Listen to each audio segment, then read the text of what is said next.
Every year, millions of people spend billions of pounds searching for a better way to recover. The shelves of sports shops are filled with products promising faster healing, reduced muscle soreness, and improved performance. Social media is saturated with videos of athletes lowering themselves into ice baths, pulling on compression boots, using massage guns, or stepping into cryotherapy chambers. The message is always the same. If you want to recover faster, perform better, and stay healthier, you need the latest recovery technology. But what if we've been looking in the wrong place? What if the greatest recovery tool ever discovered doesn't require electricity, batteries, or a monthly subscription? What if it isn't sold in a gym, a pharmacy, or a health shop? What if it's something every one of us already possesses, yet millions of people fail to use properly every single night? That recovery tool is sleep. It may not sound particularly exciting. After all, sleep isn't fashionable. Nobody queues overnight to buy the latest version of it, and no company can sell you a premium upgrade. Yet after decades of scientific research, one conclusion has emerged with remarkable consistency. Nothing repairs the human body more effectively than a good night's sleep. The irony is that while many of us happily spend hundreds of pounds searching for the next recovery breakthrough, we often sacrifice the one thing that has been helping human beings recover for millions of years. We proudly wear recovery trackers, we purchase expensive supplements and follow complicated routines, yet think nothing of losing an hour or two of sleep because we've stayed up watching television, scrolling through our phones, or answering emails. It's rather like buying the finest tyres for your car while forgetting to change the engine oil. We become fascinated by the accessories and neglect the thing that keeps the whole machine running. Very briefly, I'd be delighted if you subscribe to this channel, please. My main aim, and always will be, a simple one. I want to make you an expert in your own body, so please do click that subscribe button and flash us a like as well, please. Thank you. In my previous video, I explored one of the most popular recovery methods in modern fitness, cold water immersion. Ice baths have become almost a badge of honour amongst athletes and fitness enthusiasts. But when we examine the evidence carefully, their benefits are often much smaller than many people expect. In some situations, reducing inflammation too aggressively may even interfere with the body's natural adaptation to exercise. That doesn't mean cold water has no place. It does, but it raises a far more important question. If expensive recovery gadgets aren't the answer, then what is? The answer has been quietly waiting for us every single night: sleep. What fascinates me most about sleep is that we've almost forgotten what it really is. We tend to think of it as a period when the body switches off. A pause between one day and the next, maybe. Time that disappears from our lives without anything particularly interesting happening. Nothing could be further from the truth. Sleep is not the absence of activity. It is one of the busiest periods of the entire day. While your conscious mind takes a well-earned rest, billions of cells throughout your body begin an extraordinary program of repair. Muscles damaged during exercise start rebuilding. Hormones change with remarkable precision. Your immune system begins repairing tissues and strengthening its defences. Your brain starts organising memories, processing information, and clearing away waste products that have accumulated during the day. In many respects, the most important work your body performs happens while you know absolutely nothing about it. And I've been racking my brains as to how to bring this to life, because it can be a little bit of a difficult subject to make a little bit more than dull, as it were. So I came up with the term, and it's on the thumbnail, the night shift. So imagine a large factory opening from early morning until late evening. Throughout the day, the machines run continuously, bearings wear down, components become damaged, tiny faults begin appearing throughout the system. Nothing catastrophic, simply the inevitable wear and tear that comes from another day's work. Then evening arrives, the factory falls silent, the production workers go home, and from the outside it looks as though nothing is happening. But another team has just arrived. Engineers inspect the machinery, damaged parts are repaired, waste is removed, systems are checked. Everything is carefully serviced so production can begin again the following morning. And your body behaves in almost exactly the same way. Throughout the day, you ask things of it. Your heart beats around 100,000 times. Your lungs are more than 20,000 times, and your brain processes millions of pieces of information every second. Your muscles contract thousands upon thousands of times as you walk, climb stairs, carry shopping, exercise, or simply move. Every one of those activities leaves behind tiny amounts of biological wear and tear. Most of it is microscopic. You never notice it, but your body does. Then as you drift off to sleep, something remarkable happens. The night shift quietly begins its work. Over the next 7 or 8 hours, your body starts repaying the biological debt accumulated throughout the day. Damaged proteins are replaced. Hormones move into a completely different pattern. Immune cells patrol tissues looking for injuries that need repairing. Memories are sorted.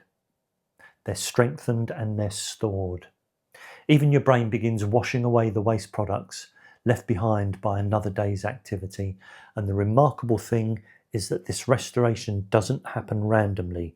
Sleep follows a carefully organised pattern, cycling through different stages several times during each night. Each stage has its own purpose, and together they create one of the most elegant recovery systems in biology. So here we have a single cycle of sleep during the night, and there are roughly 5 cycles in a night if you're sleeping 7.5 to 8 hours, which is where you want to be. And I've got that written here. So this represents about 90 minutes of sleep time. And we start with wakefulness here. And the deeper your sleep, you're going deeper on the whiteboard. So that represents deeper sleep as you get further and further down into it. So let's start at stage 1. This first stage is simply the transition into your sleep. Breathing slows, your muscles begin to relax, and your awareness of the outside world gradually fades. It's a brief stage lasting only a few minutes, but it marks one of the most extraordinary changes to your body that it performs every single day. The transition from consciousness to unconsciousness. The second stage is where genuine recovery begins, marked as N1 here. Your body temperature starts to fall, energy consumption decreases as your body prepares for the more demanding work that lies ahead.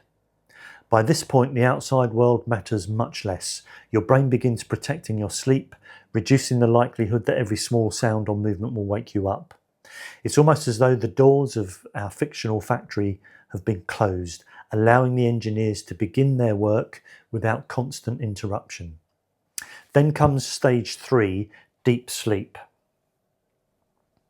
If there is one stage that truly deserves to be called the foundation of physical recovery, this is it. Throughout the day, your body accumulates what we think of as biological debt. Deep sleep is when that debt begins to be repaid.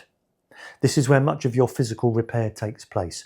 Growth hormone is released in large pulses, supporting the repair and maintenance of tissues throughout the body. Protein synthesis accelerates as damaged proteins are replaced with new ones.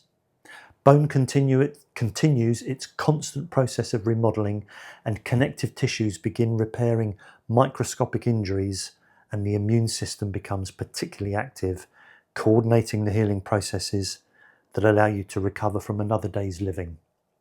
One of the greatest myths of health is that inflammation is always something to avoid. As we've discussed elsewhere on this channel, that's simply not true. Inflammation is one of the body's most important repair mechanisms. Without it, wounds wouldn't heal and damaged tissues would never recover.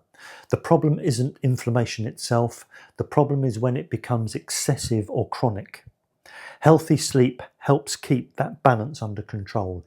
It allows your bodies to produce the right amount of inflammation in the right place for the right amount of time, before quietly bringing it back under control once the repair work has been completed. This is one reason why sleep and exercise are inseparable partners. Exercise creates the stimulus, sleep creates the adaptation. When you lift a weight in the gym, you haven't built any new muscle, you've simply given your body a reason to build it later. And that construction work begins that very night. Every repetition you've performed is effectively a message saying, next time I'd like to be a little bit stronger. Sleep is when your body decides how to answer that request. It's also why sacrificing sleep to fit in an extra workout often becomes a false economy.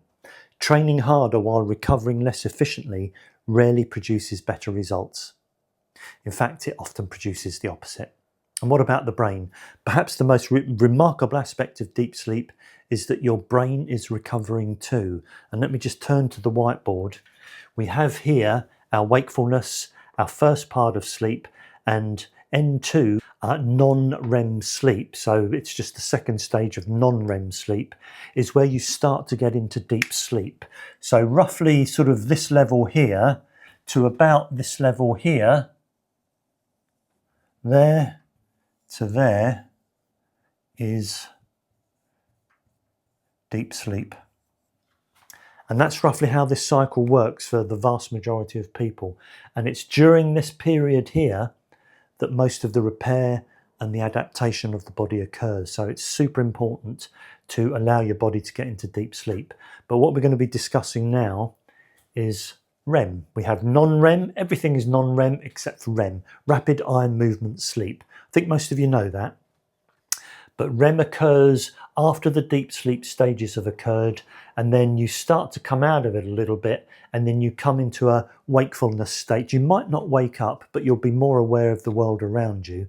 And it's at this point you might sort of feel the need to go to the loo or something like that. But remember, this is just one cycle of about 90 minutes. So you are cycling into deep sleep and into REM and out of deep sleep 5 times a night if you're getting 8 hours. And there's an important reason why that's really important to understand, and why it's also important for you to maintain and manage properly. And I'll be talking about that at the end of this video. So the remarkable aspect of your brain is that although your conscious mind has disappeared, your brain is anything but inactive. We now know that large, slow electrical waves move across its surface as important memories are strengthened and unnecessary information is discarded. Then as the night progresses, another fascinating transformation occurs. Deep sleep gradually gives way to rapid eye movement. This is stage 4. This is the stage most closely associated with dreaming, but dreaming is only a small part of the story. During REM sleep, your brain becomes astonishingly active. Emotional experiences are processed, memories become woven together, skills you've been practicing during the day begin to settle into long-term memory. It's one reason why musicians often perform fluently after sleeping. Students remember information more easily after a good night's rest, and athletes frequently find movements becoming smoother without additional practice. Your brain has continued learning while you've been asleep. And the reason we need multiple cycles is that these restorative processes don't happen all at once, and they don't occur in the same proportions throughout the night. Early sleep is dominated by deep sleep. It prioritises physical recovery after the day's activity. As the night progresses, deep sleep gradually decreases while REM sleep becomes longer and more frequent, shifting the focus towards mental recovery, learning, creativity and emotional regulation.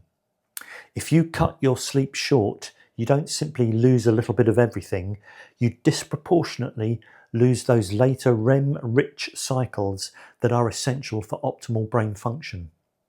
In other words, the body uses the entire night as a carefully choreographed recovery program, with each cycle building on that last.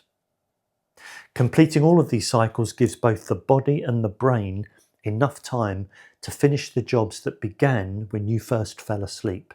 So to all of you students out there who boast of putting in all-nighters when you're revising, do you now understand that this does exactly the opposite of what you hoped?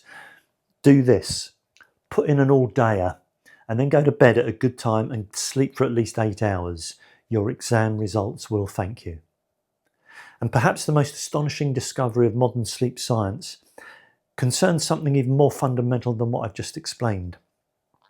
For many years, scientists struggled to understand how the brain cleared away the waste products produced by its own activity.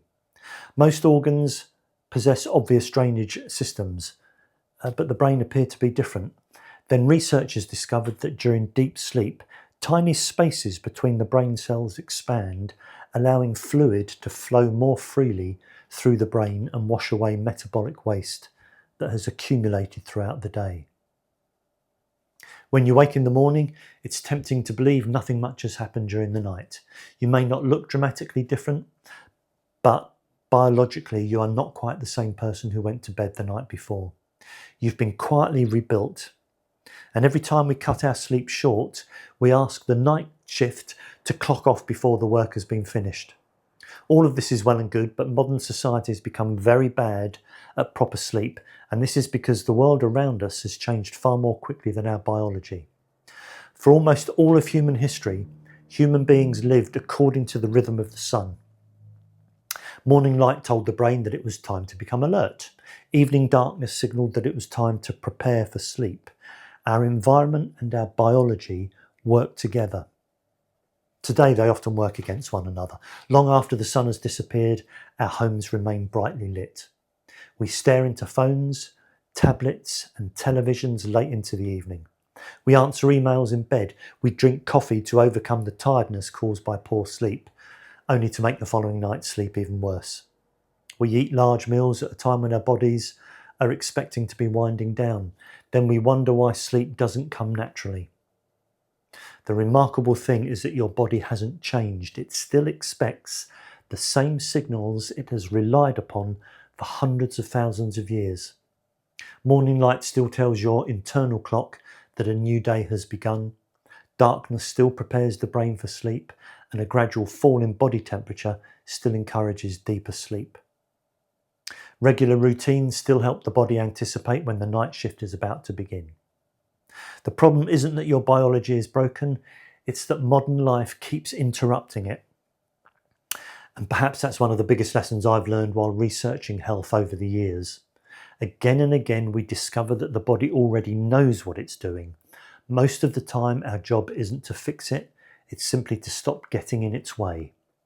That's true of exercise, inflammation, nutrition, and it's certainly true of sleep. The body has been perfecting this remarkable recovery program for millions of years. It doesn't need us to redesign it. It simply needs enough uninterrupted time to finish the job.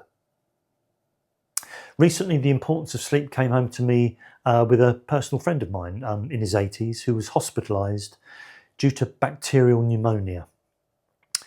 He was in serious trouble and was on the usual antibiotics with oxygen standing by, and he was told to expect a 7 to 10 day stay in hospital. But my friend had always boasted of being a good sleeper, and despite the usual hospital environment and discomfort of his condition, he slept very deeply. After that first night, the doctors listened to his chest the following morning, and the crepitations, the sounds made by the lung sacs when filled with fluid or pus in extreme cases, instead of air, were virtually gone. After the second night, they were gone, and a scan showed his pneumonia almost totally resolved.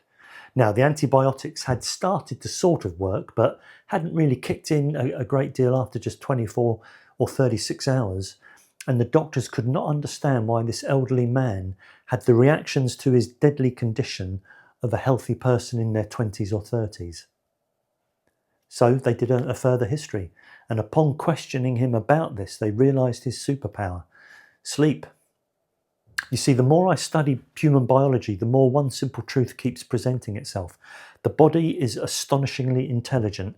Our challenge isn't to outsmart it, our challenge is to understand it. That's why I started this channel, not to promote fashionable health trends, not to sell quick fixes, but to help people understand the extraordinary biology quietly working for them every single day. Because once you understand your own body, you begin making different decisions. You stop chasing shortcuts. You become less vulnerable to clever marketing. You begin working with your biology instead of constantly fighting against it. To me, that's what good science should do. It should replace confusion with understanding. And understanding gives people something far more valuable than another health tip. It gives them confidence. So tonight, when you climb into your bed, I'd like you to think about something. As your eyes close and your conscious mind gradually fades away, your body is not shutting down. In many ways, it is only just getting started. The fitness industry has convinced us that recovery is something we buy. Thousands of studies over decades tells us something rather different. Recovery is something we are designed to do. The greatest recovery tool you will ever own doesn't come in a bottle, it doesn't require batteries, it doesn't need replacing every few years. It has been waiting patiently beside your bed every night of your life. Protect it, prioritise it, respect it, because long after today's recovery gadgets have disappeared, your body will still be working the night shift.